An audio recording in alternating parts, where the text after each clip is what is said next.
তুমি জানো না এ মাঝরাতে একঘেয়ে বিছানাতে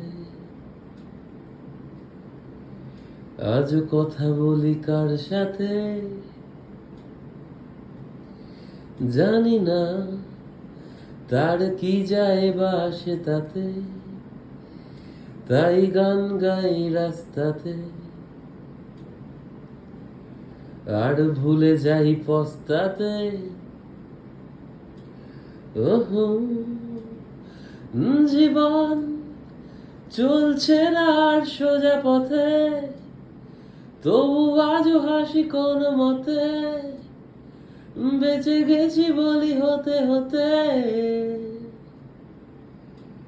হয়তো মরে গেলে হতো বেশি ভালো, কেন এত সুখ ফেলে গেল জীবনের সেরা স্মৃতিগুলো।